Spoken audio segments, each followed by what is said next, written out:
Hello, beautiful alchemist. Welcome to Reiki Radio. I am your host, Yolanda, and I hope that you are all doing well today.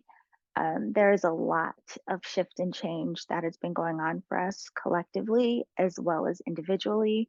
And I just hope that you are navigating the changes and the insights and the inspirations with love and grace. I just brought that up because I just realized there have been so many people who have reached out this week because of the different shifts and changes that are going on. And in fact, it's something that we recently spoke about in the Alchemy Circle, how to navigate these different phases within our own lives. And the conversation that you will hear today supports that even more. There is a beautiful guest that you'll meet named Amanda Sophia. And Amanda actually came on Reiki Radio 3 years ago. She is a Feng Shui Master as well as a Celtic Priestess. And she came on the podcast 3 years ago to talk to us about the importance of creating sacred spaces and how we can do that. She really helped us to understand the way that the energy of our environments, our homes, which we spend a lot of our time in, can have an effect on how we feel, different areas of our life. And in fact, I will include the link to that episode down in the show description in case you would like to check that out. But today, she came to talk to us about the energy that we are currently in and what we're moving into. So she has a lot of insight about what we can learn from Mother Nature and how even we can do some lineage healing within this season of fall, what this symbolizes for us, what we can learn in this energy, and what we may be experiencing. She also is going to share with you about the celebration of Samhain, which has become, for many of us, known as Halloween, and why this time of year is considered the spooky season, the veil being thin, and again, what we can actually learn from this.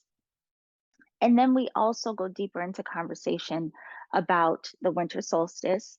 And again, what it is we can learn from this energy, from this season. And, a lot of people recognize and feel the energy shift and change of different seasons, just the shifts and changes in your personal life, whatever may be going on. And it can cause a lot of frustration. It can cause a lot of resistance. Sometimes it's exciting and we just want to move ahead because we're ready for whatever may be new.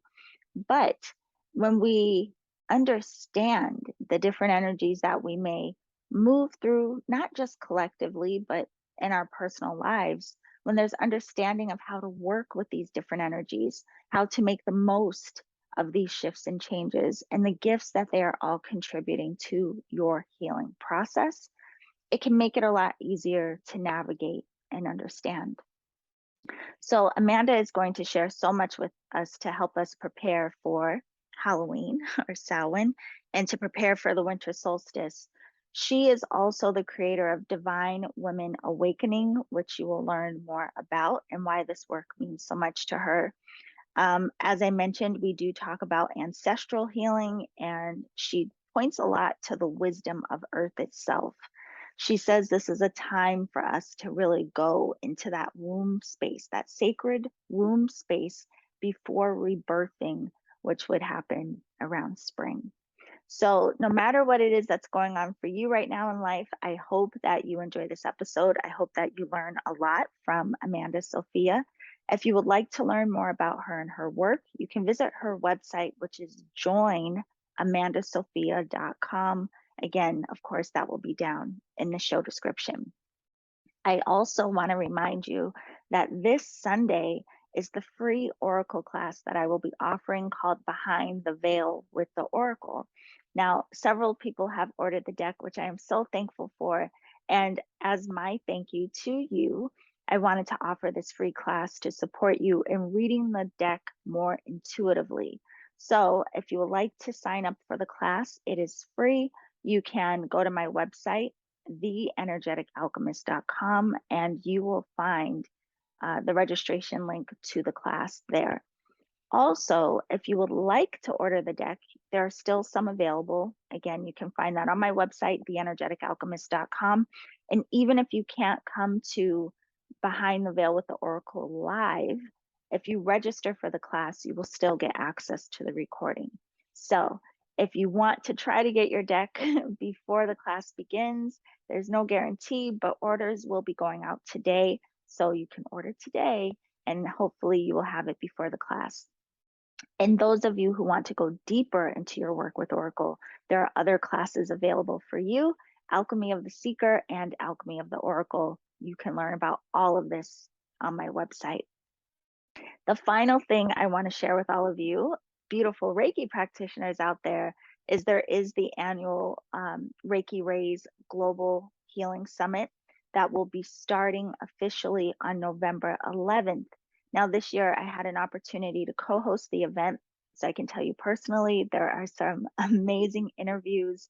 There's a lot that you'll learn from the people who were interviewed and contribute to this.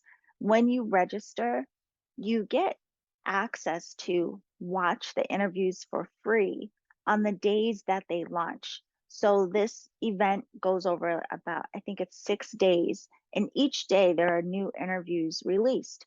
If you are registered, you can watch for free the day that the interview is released, but then the following day you will no longer have access unless you have a registration ticket.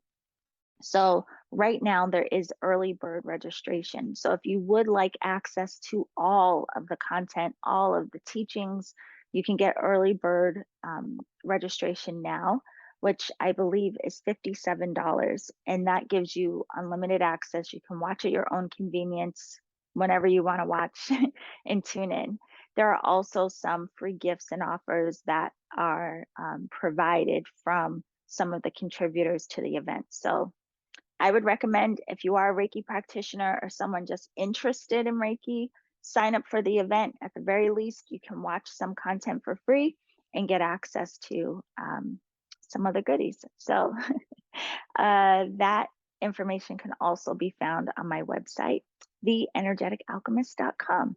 And if you are more of a social media person, just follow me at Reiki Radio, okay, on Instagram. So I will see you on the other side of this interview, and I hope you enjoy it.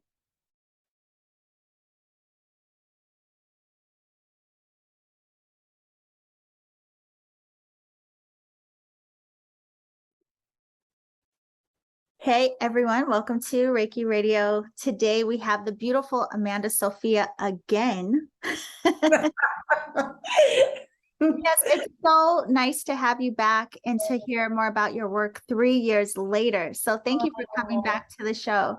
Thank you for having me here. And it's just so wonderful to reconnect. Yes. Well, this is the thing. And I was thinking about this before our conversation began today, because when you came on the show 3 years ago, we were able to learn a lot about Feng Shui and the importance of creating sacred space, which, funny enough, if you think about it, was perfect timing because this was all before the world shut down.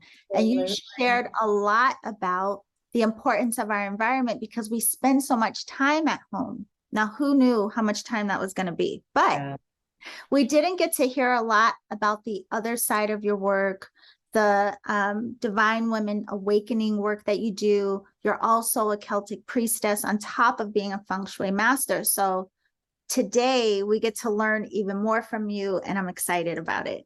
Oh, thank you. Thank you so much. Yes. Well, you know, it is really, it's like perfect timing because we're literally on the heels now of what we call here Halloween. But wanted to talk to you a bit about what it is that we can learn from even these seasonal changes, because right now we're in fall and a lot of people wonder, what does the energy of season have to do with our lives or with what it is we may experience? So could you talk a little bit about that? I would love to. It's one of my favorite things to talk about. So right now it's interesting because we're coming up on Samhain, which I'll speak to. But right now, this is what we look at as the beginning of the Celtic New Year. So, we're going into the dark time of the year, and what we believe from the Celtic wheel and many traditions around the world is, it's like the birth canal. We go into the darkness first to be reborn, to have a rebirth in the spring. So I love this time of year, and like I just love the embodiment of what Mother Earth can teach us and how she's constantly guiding us. So we just had, right, it was actually the 23rd of September, we had our autumn equinox, right? And that's when we start the descent, right, into the dark time of the year, the underworld time of the year. And it's just so breathtakingly beautiful. We're looking around, and especially now, like all the orange and the golds and the purples and browns and all these amazing colors on the leaves.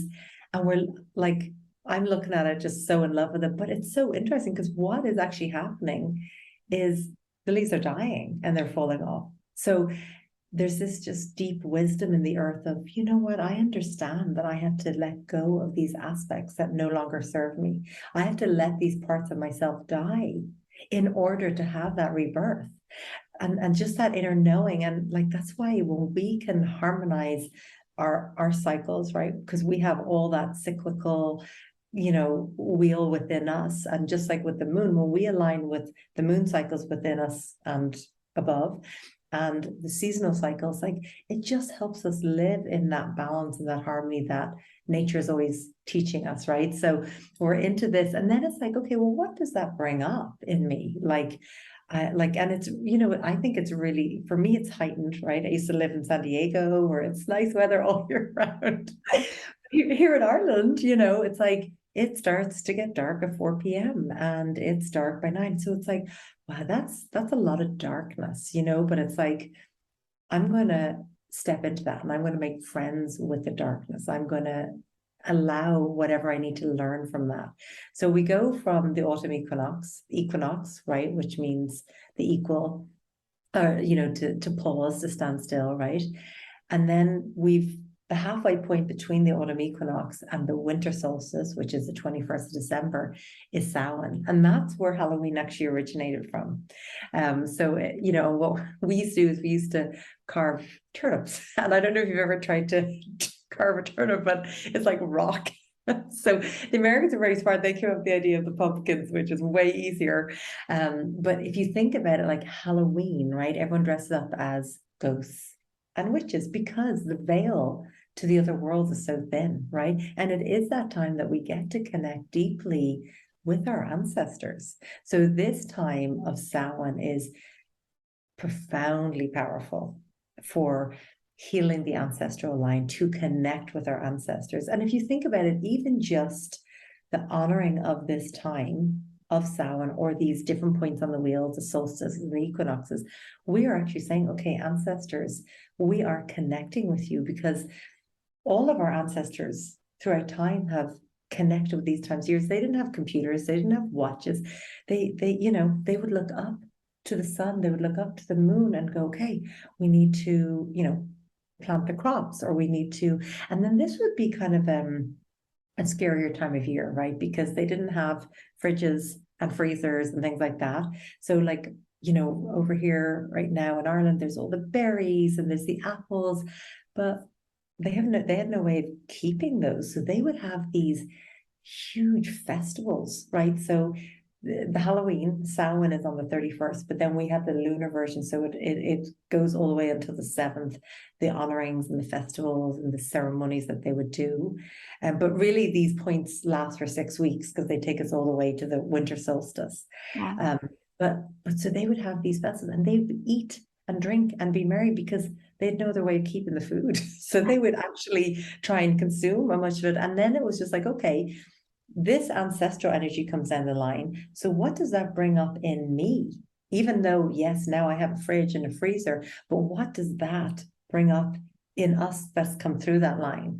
So I feel that this time of Samhain is really powerful. If there is energies that have come through either of your lines, and I know it's been 3 years since we have spoke, and I've had to do a lot of major ancestral healing because there was stuff coming down the line that really needed to be worked with. And so what happens is we notice things repeating, right?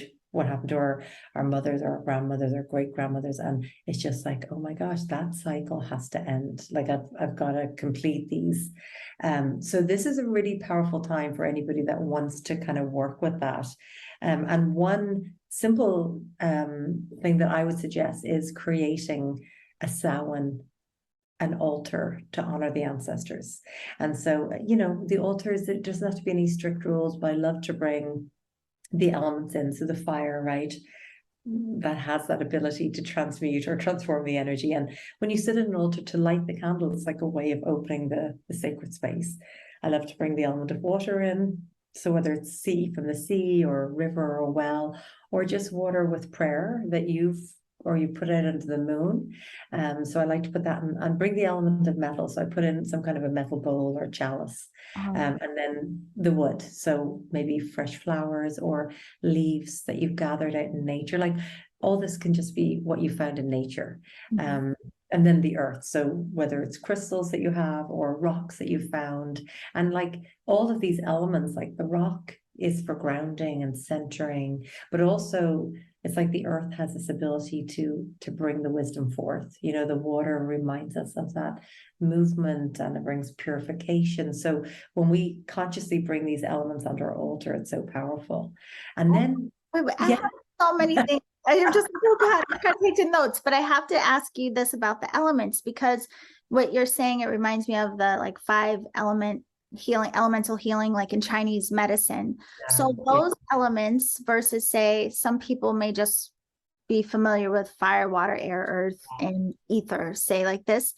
If you are doing it from your work, do you think, does it matter which elements we pull in, or do you? I don't think so. I mean, I like to bring the air in as well. So I might bring a feather that I found, or something. So it's like, bring all the elements in, because I think it's really an honoring of all the elements, because all of those elements are in nature, so what really aligns with you. And then, to really honor the ancestors, maybe if you have photos, or if you don't have photos, what were food that they would have eaten, or what are colors that they would have worn, or what can you add symbolically, and then you can just evoke them and call them in, and then ask for the healing if you know what wants to be healed, that needs to be healed. And when I evoke the ancestors, I always say, calling upon the ancestors that choose to be here for the highest good of all and from a heavenly realm, because not all the ancestors want to come back and do the work. The ones that are really meant to show up and help with that will. And I do feel it's a very powerful time to call them in and do this work. I mean, anytime is good time for ancestral work, but especially Samhain, Yeah. Okay. Well, I have 2 questions about that, and then I have to back up and ask you some other things, because you just have my mind going, Amanda.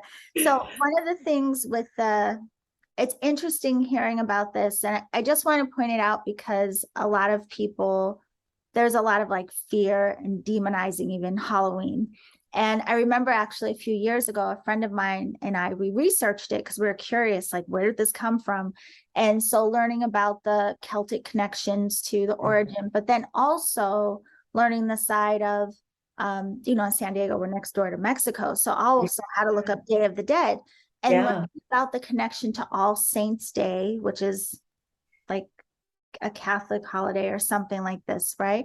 So I wanted to ask, in the Celtic tradition, with it being this time where the veil is thin and all of these, is there also that connection to All Saints Day, or where this was somehow tied into different religious beliefs and practices, or was it always considered pagan? And well, it originated with the pagans. Okay. Yeah.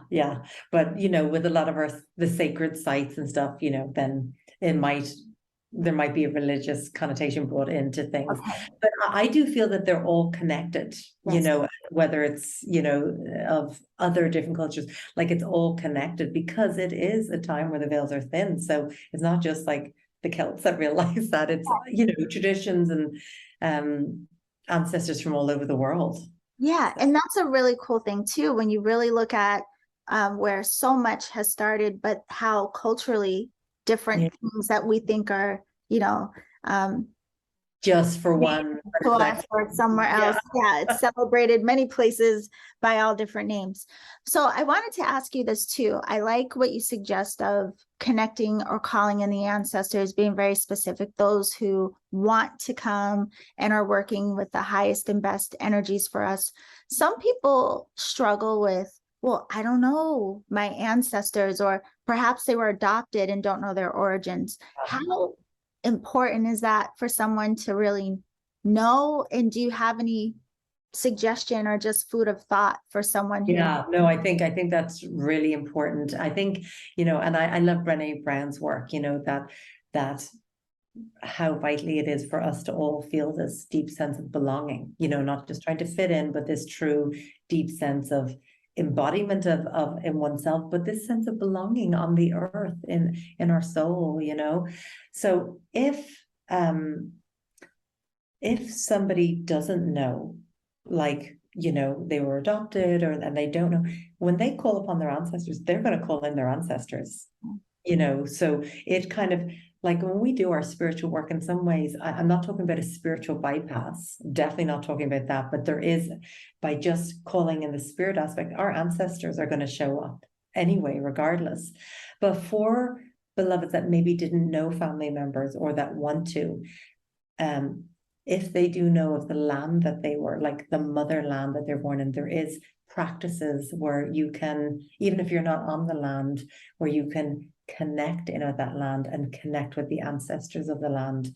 And that is a very powerful practice to kind of have that embodiment that I was speaking of, and that sense of belonging, when we just commune with the land. If we can physically be there, great, but if we can't, we can just energetically connect as well.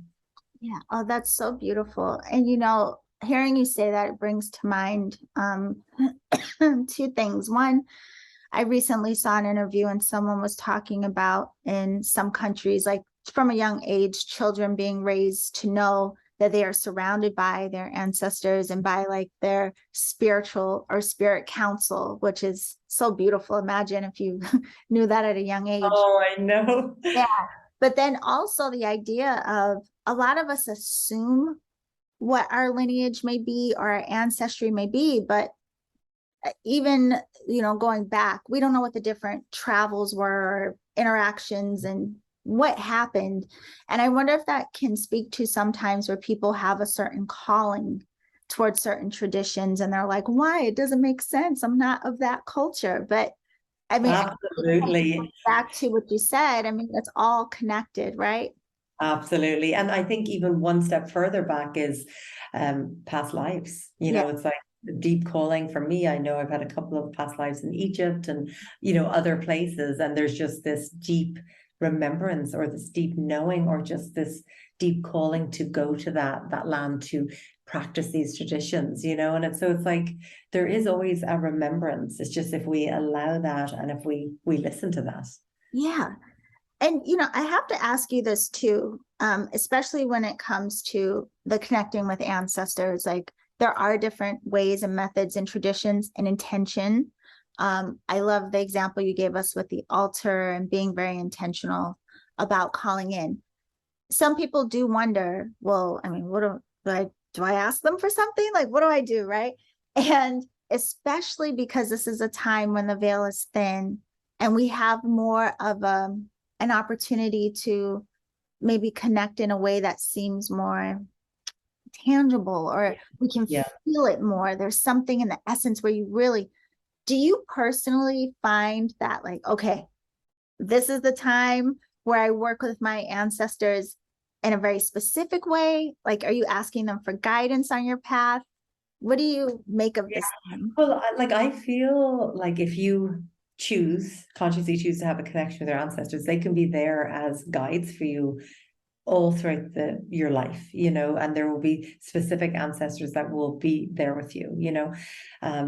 I know that when, like, I have a couple of ancestors that work with me a lot, but then if I was like creating a sacred space and calling upon the ancestors, I'm not just talking about great, I'm talking thousands of years. Like, it's just, you just feel them all come in. But I kind of like to mix or kind of create words like, okay, well, what's presently happening now? So I think some really powerful work at this time you can do is really sit with, just get pen and paper. It's a great way for a stream of consciousness, right? And just be like, okay, so what is it?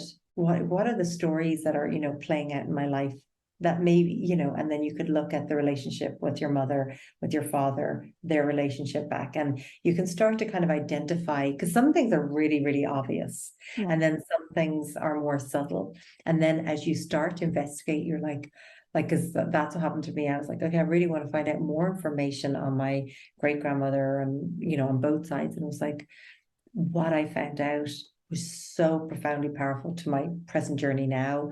And it's like, well, I want that to stop. I have a 7-year-old and a 10-year-old. I don't want that to carry on down the line, So I think when you can just bring pen to paper and just really look at what are those patterns and how are they showing up.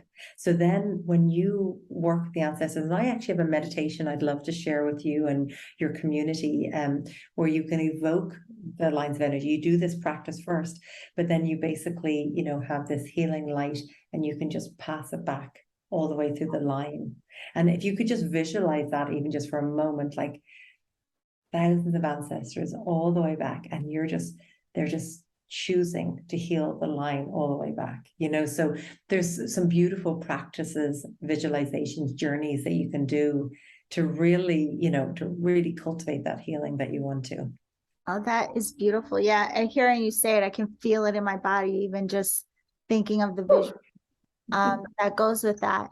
And, this goes back to, in a way, one of the things that you mentioned a little bit ago. You said, this time of year where we're going into the season of darkness, you said becoming friends with the darkness, but it made me want to ask you about this as well, because I often think of how we have to see differently in the dark, in the sun, in the summer month, like everything's illuminated, it's easy, or maybe to see, but we have to learn how to see in a new way going into the dark, so to speak. And also, how do I not see the dark as the enemy or this horrible, spooky thing? Not to mention, it's interesting that Scorpio falls right in here too, right? Like that deep, like, oh, wow. Yeah. So I wanted to ask you about that. Like, what for you in looking at the nature of the season and becoming friends with the darkness, how does that support us in our path? Like, why is this even a necessary part? Because, people just want to be in the light. Yeah, I know. And I think that we have to be really careful with that, right? Because why is yin and yang there? Why is divine feminine, divine masculine? Because, there is that part to who we are. And if we are, what's that saying? Everything, whatever we resist persists, right? And I think that, speaking of the spiritual bypass, so what I love so much of this time of year is it does invite us like into that underworld and to really look at that shadow sister, that shadow aspects of ourselves, be willing to look at, all the emotions and things that come up, the things that we want to reject, like the sacred rage, the jealousy, all of those. It's like, okay, let's shine the light into the darkness here and let's see what these things are coming up and how they're playing out in our lives. And let's make friends with and fully accept and embody all parts of ourselves.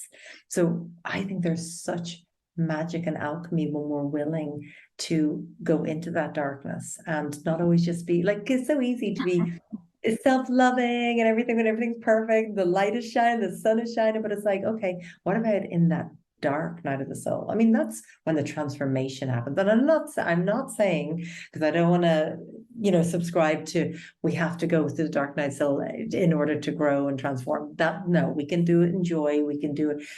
But there is a time where we're really going to have to make friends with those aspects of ourselves. Otherwise, it's going to come out in these really unhealthy ways. And so it's like the yin and the yang. It's like the expansion, but there's contraction, and it's like we have to be willing to do that. We can't be in this space all the time. It's just not how we're made up. I mean, look at the seasons and look at the moon. There's always the full moon and the new moon, and then it waxes and it wanes. Like those cycles have to keep happening. The moon can't be like, I would be full all the time.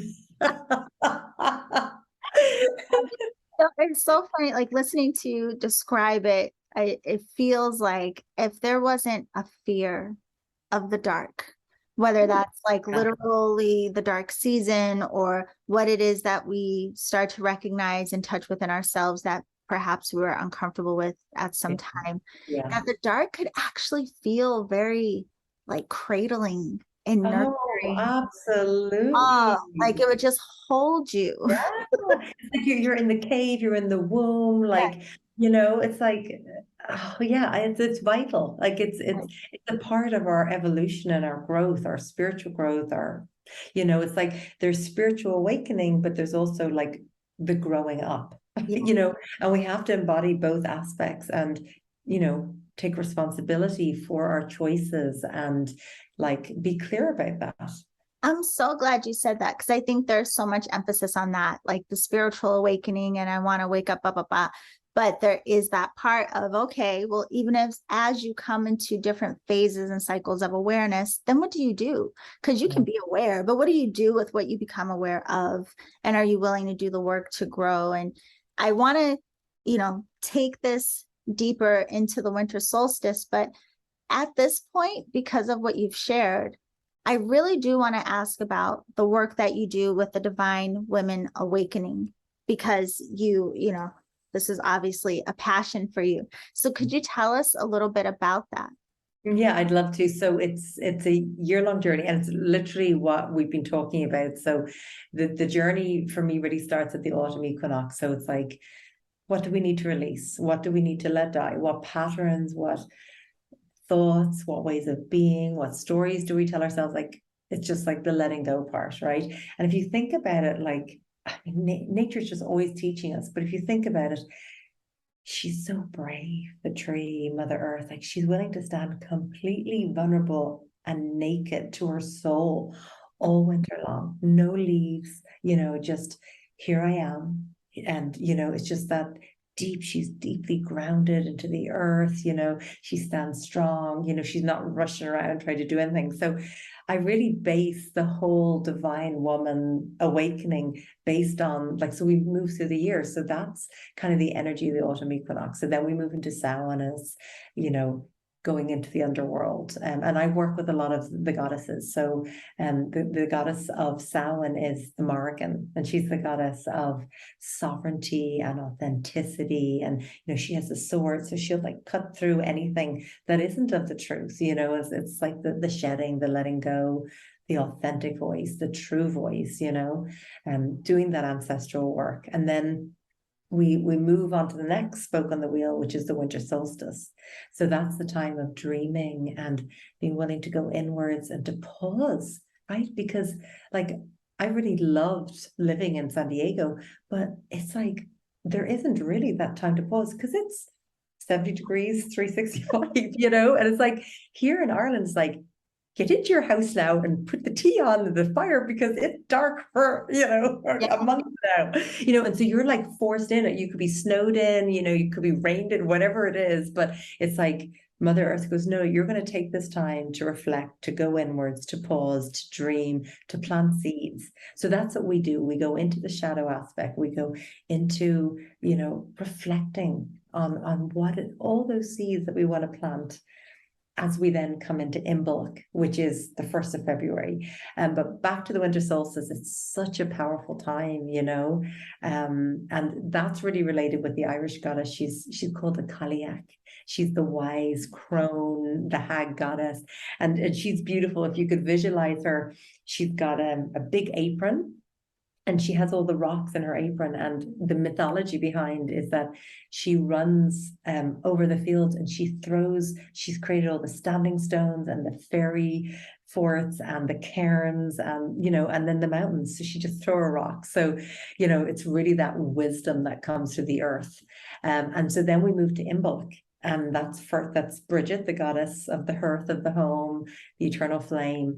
And so at that time, you see all the little blossoms starting to come. So it's like, what's starting to blossom and to rise up within you, And then as we go into the spring equinox, it's like really starting to blossom. And the sun is starting to come out, the days are getting longer. And it's like, what is that? What is that bringing alive in you? What does that mean to you? And then we move to Bealtaine, and that's the 1st of May, and that's the real fire. And that's the time of passion and sensuality. So we work with that, like the inner wild woman, so we go around through the whole wheel. And what is that expression that nature, she's not asking permission, everything's growing wild and she's passionate and the flowers are coming out. So it's like, how is that expressing in you? But you've given yourself that time to go inwards and to go into the darkness and to really think, what is that? What am I going to give birth to? What am I creating? And it's a very conscious way of being and going through life. I'm so glad that you're sharing this. And I think it's beautiful food for thought for everyone listening. We actually, I have an alchemy circle, and last night we were talking about momentum, but the different pacing within it, right? And that's what you're reminding me of, because I think a lot of times we put so much pressure on ourselves that we have to be in a constant fast pace. And to your point, yes, nothing slows down in San Diego. I mean, it's a chill city, but yes, no season. It is a chilled city, but there isn't that, No. Yeah. But so there's no force in here. But no. You got to consciously choose it. You do. Like, hello, I know it's sunny, but it's winter. I'm going in. Yeah. But I think that's a good reminder for people to recognize that, Mother Nature really does speak to the non-resistance of going through these cycles, these phases and changes, and what we can really learn within that. So even speaking of the winter solstice, so like, okay, we have this beautiful opportunity to go into deeper connection with the ancestors, and the veil is thinning and celebrating harvest. That we said that, it reminded me of Fat Tuesday. Always. They're all connected. Yeah. I'm like, oh, it's like Fat Tuesday. Yeah. You're going to give something up, just take it all in, all the gluttony. Yeah. But so anyway, so we have this opportunity, the fall, as you mentioned, like, what is it we're releasing, and like really taking stock of what it is that we've grown, what we've even grown through, what's bloomed and blossomed for us. And then, okay, so winter's coming. Did you watch Game of Thrones? No, I really need to see it, but I haven't seen it. What were you going to say? That's a thing, winter's coming. But anyway, so and while it may not be cold for all of us, you've shared so much beauty in like what it is that we can learn in the dark. But that does, in a lot of ways, it highlights a lot of what we may have resistance to. But there's also, the beauty in the dark. So I just wonder if you could speak a little bit to that, like the gift of it. Like, yes, there are things we may have to go through, transform, we're in the womb. Okay, it's nice. But some people just need to hear like, oh, there's beauty in this darkness. So from your lens, and even maybe in connection to the beautiful goddesses that you mentioned, like what are the gifts before we're going to start heading towards spring? Oh gosh, like the one word that just came up for me when you asked that is like wholeness. Because if we haven't given that part of, I mean, do you think about it? We come from the womb, it's pitch dark, you know what I mean? And it's, when we end the physical journey of it, as well, and we go back into the earth, right, our physical body. So it's like when we are willing to go into the darkness, and there's just infinite gifts that come in, like the deep healing, so at that stage in the Divine Woman Awakening, we do inner child healing, we do the inner teenager, we look at all those aspects that are showing of themselves, asking for this healing work to be done.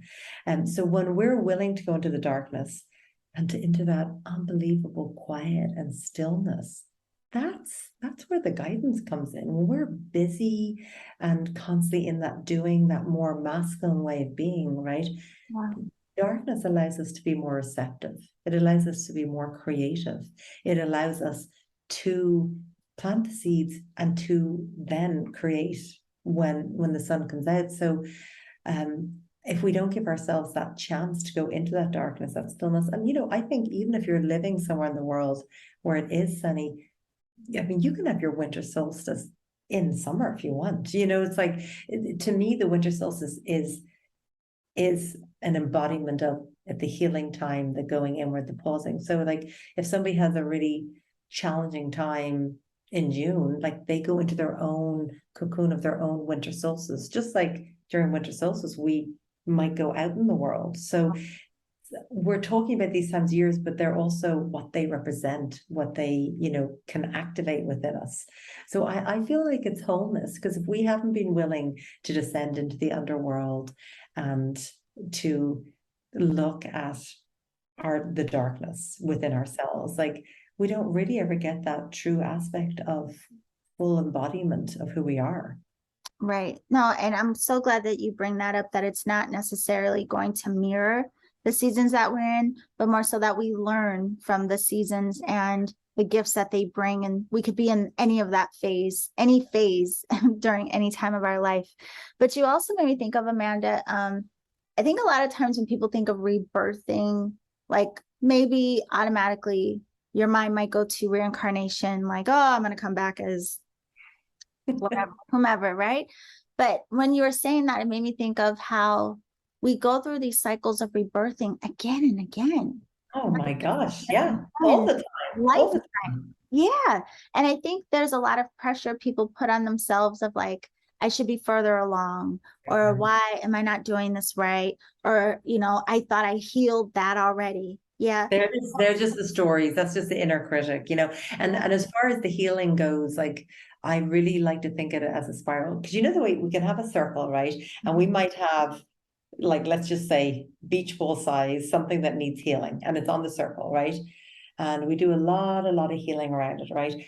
See, I don't think it's just in the circle. I think there's this spiral, right? So that might be a beach ball. And then we go down to the spiral, we do a lot of healing, and we're like, oh, there's that thing again. I thought I had healed that, and it's like, yeah, but this time it showed up, it was only a tennis ball. And you go further down into the spiral, and then it might just be like the size of a blueberry, So it's like, but also it's like this reminder of that wisdom from whatever it is that we've chosen to heal. That wisdom will always be with us. And in some ways, like the challenges that we've had, the trauma, the heartache that we've had, it will still be there. It still be, we can do all the healing, but it still is there as a teaching for us. And it might have got a whole lot smaller though on our journey, Yeah.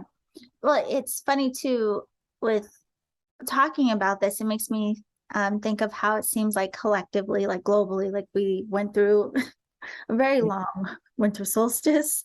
Yeah, and how so absolutely. much of what you're sharing could really apply to, even though, we're shifting into being allowed to be out more and more interactive and all of these things, but there was still so much that came up for us. And I think a lot of what you're saying really highlights the importance of sitting with those things, like not running away from them, sitting in them. And now we're approaching this season that teaches us how, that really teaches us how to do that. And I love that. I want to ask you even about being a Celtic priestess, because it just sounds so fancy, but this is random.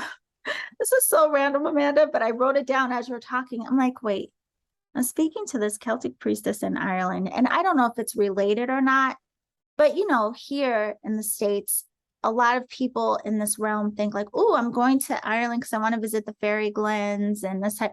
I have to ask you about that. So do you do work with the fairy realm, and what could you tell us about the fairy glens? What's going on out there? Absolutely. Yeah, you're like, I want to know. Well, absolutely. I mean, I as a young child have always like been very connected with the spirit world, and I would have spent a lot of my childhood like in the countryside in these fairy forts and these stone circles. So, I mean, the thing is, that we've got over 20,000 sacred sites in Ireland. Wow. Between our sacred wells, our standing stones, our stone circles, our fairy forts, and our cairns. And they all are, most of them are 5,000 years older, like older than the pyramids in Egypt, And Ireland, the country is, we're called Era, which is the Gaelic for Ireland, but one of our main Irish goddesses is Eru. So we're the only country in the whole world that is named after a goddess. So that's where the name comes from, Eru. So even like, the way I was talking about Pialtana, it's the fire festival here, it's the passion, it's like, that's what this festival is about. Well, our Taoiseach, which is same for president, basically, comes and opens the festival. Wow. Wait, so So is that the festival that we might pronounce as Beltane? yeah, Oh, yes, okay. yeah, yeah. Wow. So just to give you like a take on like it's really interesting as well, because a lot of farmers, for example, will have stone circles or fairy forts and stuff on their farm, and some of them might be like, oh, it's an inconvenience, whatever, but they won't touch it because they know, they understand. Like, well, first of all, it could cause, there is a lot that if farmers do go to damage these things, terrible things will happen. I Right. mean, I'm not into but Yeah. there's an honoring of the land and the sacredness. So we have so when I say fairies are these 7-foot light beings. There was an ancient race called the Tuatha Danann in Ireland, and they were here long before the humans. And then when humans came to the land, they were like, okay, we'll move to another dimension. So I do work a lot with this mythical race called the Tuatha Danann. And so they would be what are our fairy realm. But we also do have like elementals, so like the elements of the water, the elements of the trees. So if you go into the forest and stuff here, you will see now, a lot of people think when you say fairies, they think of Tinkerbell, Right. And so but we have these elementals, and they will be kind of that similar size, but a fairy is like a 7-foot pure light being. Wow. And and so the really interesting, because I lead these goddess journeys around Ireland, and we go to the sacred sites and everything, and it's really interesting because people go, oh, Ireland's so gorgeous, like, oh, it's just so beautiful, but people don't understand like how powerful and deep the land runs. Right. I always say to people before they come on the retreat, like, set your intention before you come, but be mindful, Ireland doesn't really let you go until that intention is, come to fruition, type of thing. And it's like, you think it's all just so beautiful and rolling green hills, but the land is deep, and I mean, there's been a lot of different energies with the land here, but it's not just all just beautiful. Yeah. It's like it will help you do the work, and it isn't always just roses, the work that Right. happens. But it just sounds so fascinating to grow up in a country that seems and sounds like, even to have what would be similar to your president to come open ceremony, that it would be instilled in you all at such a young age to have a certain level of reverence and respect, not only for Earth, but also for the other beings that we are sharing Earth with. And that and I can't even imagine what that would be like to have that instilled at such a But I young mean, it wouldn't be the whole land. Like, it'd be really funny. yeah. Like, years, I do the geomancy where I work with the land, and I do the feng shui, and they would be like, oh, come around the back door. We don't want the neighbors to see, that kind of thing. So there is that definitely too. Right. But still, it does amaze me. But I love living in the likes of California, because everybody's just so open, and there's such a level of consciousness there, and so I just think it's a different expression of it over here. Right. Well, it's interesting too that you say the fairies are 7 feet tall light beings. It reminds me of, I wonder if maybe you went when you were out here. A lot of people go to Mount Shasta in Northern California. Yes. Okay, I've never been, but they describe seeing like these really large light beings there too. Yeah, that's a very sacred mountain. I highly recommend making a trip out there. Yeah. Yeah, it's on my list. But I want I want to talk about that because you mentioned a big part of your work too, and it ties in with everything that you've said, really, like how much we learn from Mother Earth and the relationship to this energy and how it supports us in our journeys. Really having an awareness of that. And although you have the Divine Women Awakening, which people can do this online, right? They can absolutely online with you, but you do also have in person where you take people to sacred sites. You even train people in land clearing. Could you talk a little bit about these journeys that you take and how they do help people to understand the teachings of Earth. Oh, I'd love to. And, one thing I just thought of as well, though, I think that, it's great when we're talking about sacred sites and forest and everything, but the way our last time together, we're talking about Feng Shui. I think one aspect that I do just want to mention as well, I think is really important is, like creating that winter solstice nest in your home. Like, I think that's one thing I'd love to bring up. So even if it is sunny, or if it's not sunny, if you're in a place where there's snow and blizzards or wherever, that nourishment and that sacred space in our home that allows us to go into the darkness and that gives us enough nourishment. So whether that means, like, I mean, I'm chatting with you here because it's late at night here. So I've got my blanket, I've got my pillow, I've got my tea. So it's just like creating this beautiful sacred container with your candles, and you've got your altar. And I just really wanted to mention the importance of, to support our journey and creating that sacred space in our homes. Like, and it could just be the corner of a room, it could be over by a window, it could be out in the garden if you have the climate for it. So I really wanted to bring that up. Well, I want to ask you this. I'm glad that you brought that up, because a lot of people do have questions about altars, and you did share beautifully, like, ones we could create for Samhain and that preparation. But let's say I was creating an altar in my home for winter, because you do Feng Shui. And listen, if you guys want more details, you have to go to her site, which the links will be below. But would I just keep that altar up during the winter, and then would I move the altar for spring and then change it up with different elements because of the change of season? Oh, Or do I yeah. completely deconstruct? Do you have several altars around your home, Amanda? Well, I have one in particular that I like to say, because I think an altar it can be like the microcosm of the macrocosm. It can be the entire universe. You've got the mountain, the stones, you've got the sea with the water, you've got the sun with the fire, you've got all the elements on there. And so we talked about how to create a Samhain one, but I think it's something that can be changed around as often as you feel like it. Like, I definitely, on every point of the wheel, like, so I have my Samhain one set up, but then I'll create my winter solstice. And so it's like, okay, well, what is my intention for this time of year? So I might put, like, the Kaliak that I was talking about, the winter goddess, the hag goddess. I might put, like, the mother bear in the cave. Like, so I, like, if there's certain oracle cards that I pulled that I want to place on there, or, so what is my intention? Is it to, do inner child healing? I might put a picture of my inner child there, or, so it's like, what is your intention for that next season that we're in? And what would you like to cultivate? And, our altars are wonderful for offering gratitude, for receiving guidance, for healing, for connection with ourselves, with spirit, with the land.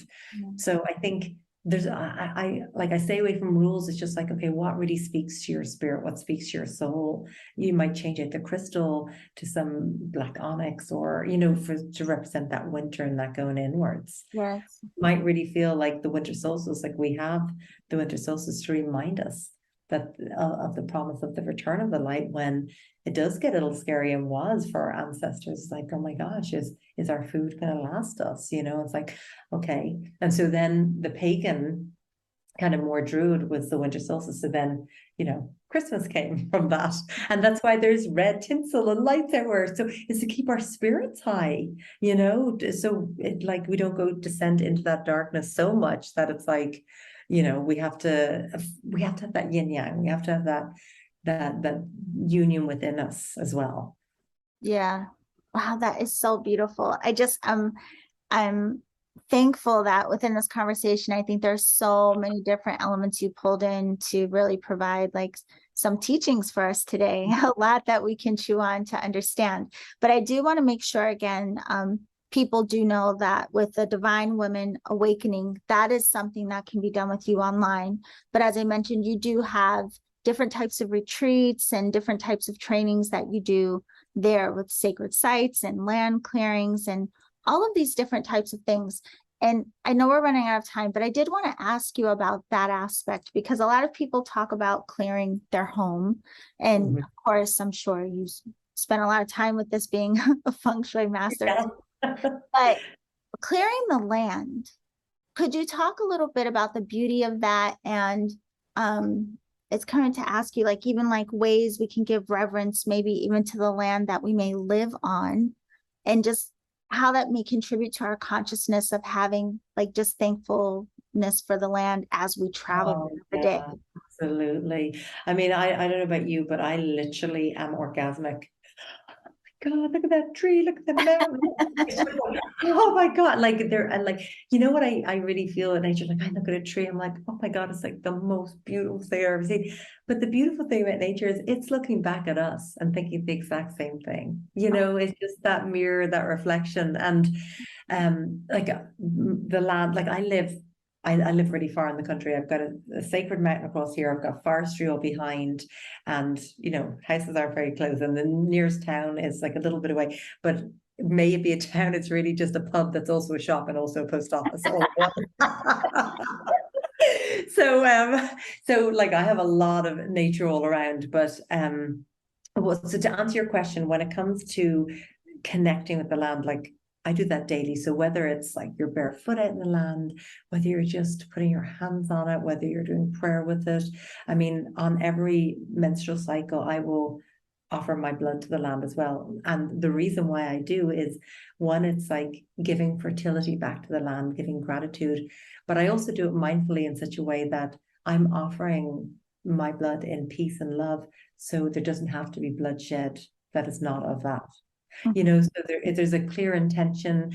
I make drum on the land, just giving the land love and attention. So that's like simple ways you can connect with the land. But when it comes to land healing and land clearing, that's a whole nother kind of level of stuff. So I've talked about a lot of the beauty of Ireland and a lot of kind of the magic of Ireland, but there's also been a lot of trauma to the land. We've had famine where so many thousands and thousands of people died. We've had war here.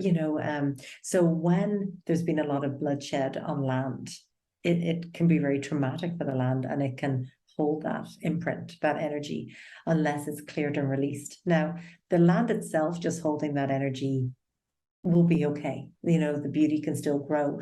But the problem is when a house is built on top of the land, and the occupants are living on top of that. Because, it's like the same thing when we talk about space clearing.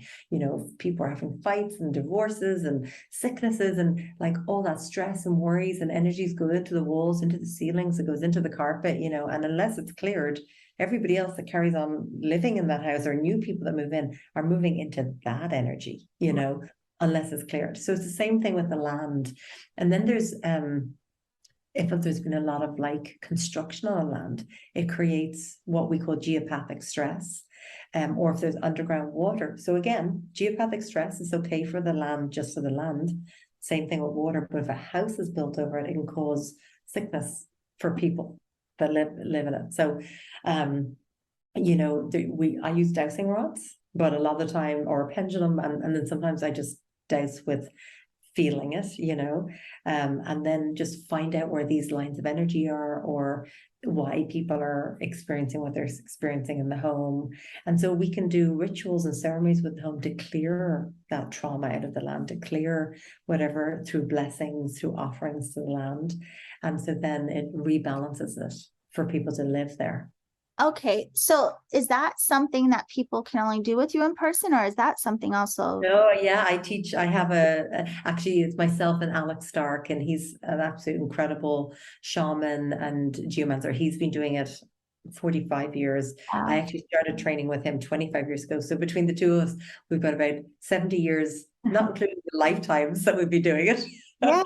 But it's amazing. It's a full certification to really understand like how to work with the land. And, it's like, I'm sure Yolanda, you feel this way as well, but our work is our medicine. And as we heal the land, it heals us. As we heal, as it heals us, we heal the land. And, a lot of the time, this work that we're doing, it's healing. It really is. That is so beautiful. Well, I have two more things I want to ask you about. Okay.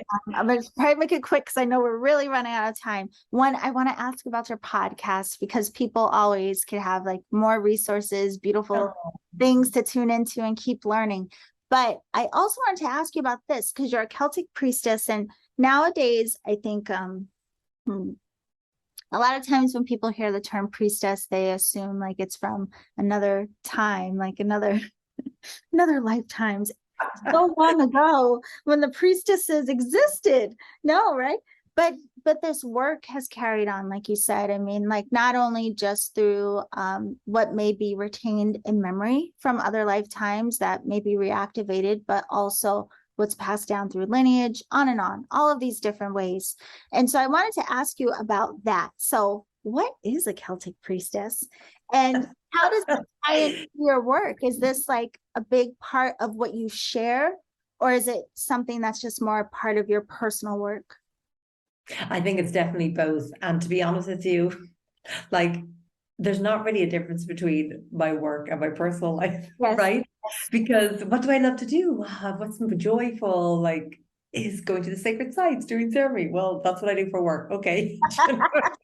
Or like I get to hang out with you. We chat about this. Is this work? No, it's not.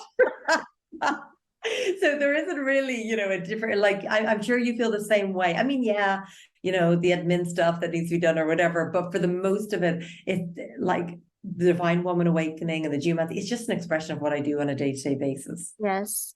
Yes. including the dirty laundry and the dishes and all that as well.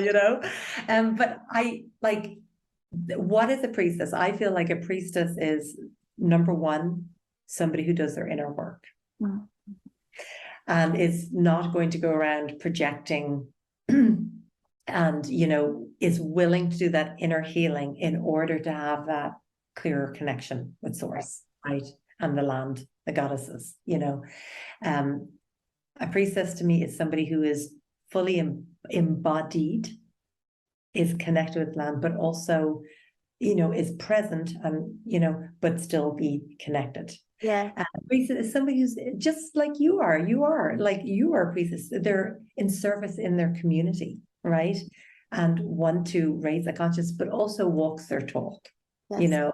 I feel like if I was to explain now, of course, I do things like ceremonies for hand fasting, which is a spiritual wedding, right? Or baby naming, or there's a ceremony called a greening, which is when a little boy or girl turns 7 and it's their first stage of kind of moving out in the world. And then there's when a girl gets the first time she gets her menstrual cycle, like how sacred and beautiful that is, because like we're talking about that winter solstice, like we all have that winter, us women, right, that are still menstruating, we all have that winter solstice throughout our month, every month, right?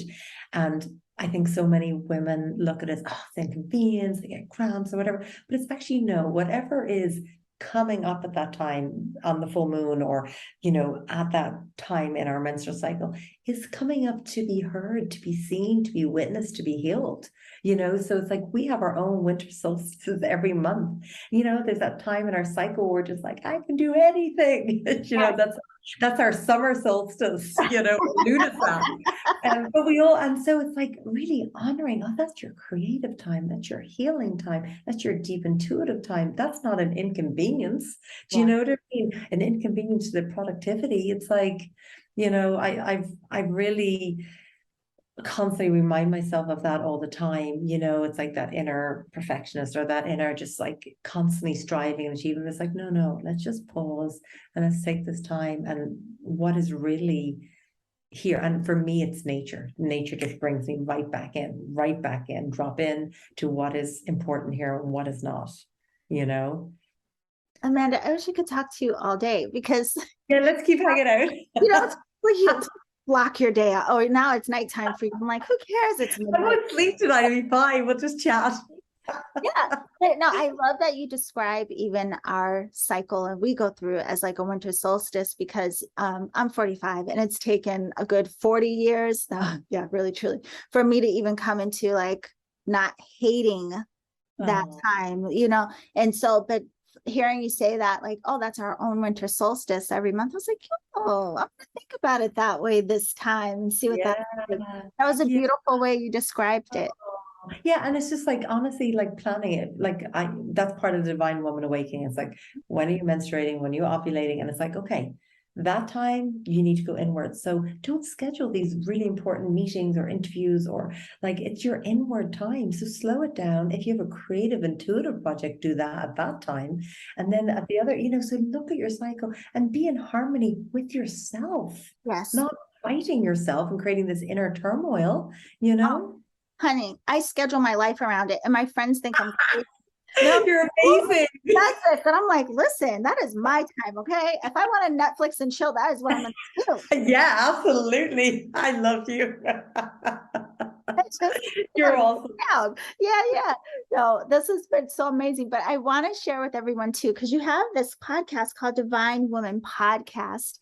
And gosh, Yeah. I mean, I'm just so excited for people to explore just all of this part of your work that we've been talking about today. And as a side note, I will also put a link to our first discussion down in the show description. Brilliant. Could you tell us about your podcast and what it is that people can learn? Oh, I'd love to. Yeah. So, I will bring a podcast out pretty much on all the points of the wheel, and then just, the path of divine woman and what that means to live a conscious, mindful life and be our fullest expression of ourselves at that time. So the fullest expression of our winter solstice, or, embracing your inner wild woman. Like, society has put so much conditioning on us, and like letting her be free and wild and run with the wolves. It's like your sensual self, just so the podcast is, all about honoring those aspects of yourself. And then I still have my Amanda Sophia podcast, which is the Feng Shui one. Oh, So there's all sorts of great Feng Shui episodes on there. And your amazing one as well is on there. Your one is oh, incredible. yes, I did get to.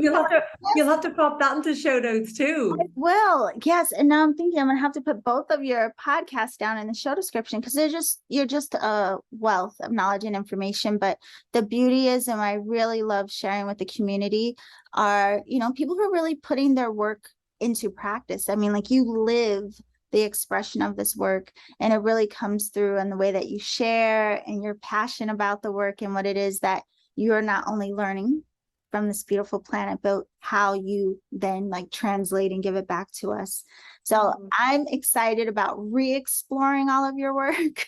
No, and I feel like, by the way, that I'm just looking in the mirror, because you are an embodiment of your work. I mean, you're just pure love and light, and you're just so beautiful. Thank you, my love. Yeah, it's funny. One of my friends and I always talk about, like, does people know how much work it is to try to just like have Buddha in your mouth? That's our joke. Like, we're trying to be mindful of who I'm being. I'm like, oh, you got Buddha in my mouth.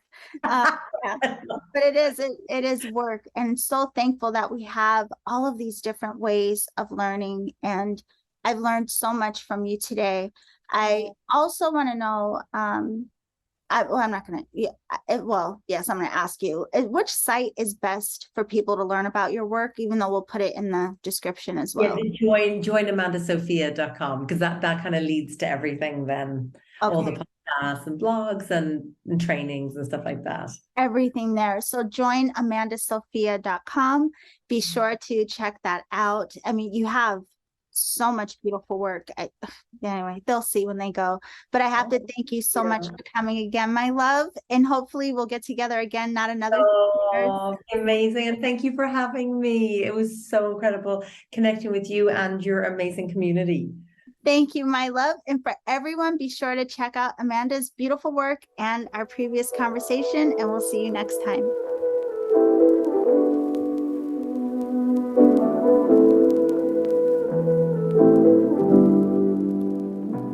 Okay, beautiful alchemist. I hope that you enjoyed that conversation with Amanda Sophia. I want to thank Amanda again for coming to share with us. I love learning from all different teachers and people from all different backgrounds in terms of the work and the practices and studies that they may be interested in. And it is an honor for me to be able to have these conversations to share with you so that you can learn to support your path, your journey as well. So if you would like to learn more about Amanda Sophia and her work, be sure to go to her website, joinamandasophia.com, and you can learn about her Divine Women Awakening course. You can learn more about all of the beautiful offerings that she spoke about in the podcast, including her podcast. She has two. So the links to all of that will be down in the show description below. Also, just a reminder, if you want to join me for Alchemy of the Oracle or the free class Behind the Veil with the Oracle this Sunday, be sure to go to my website, theenergeticalchemist.com, get your Oracle deck, sign up for the free class, and I will see you on Sunday. So that is all for now, beautiful loves. I hope that you have a gorgeous week, and remember to always journey in love.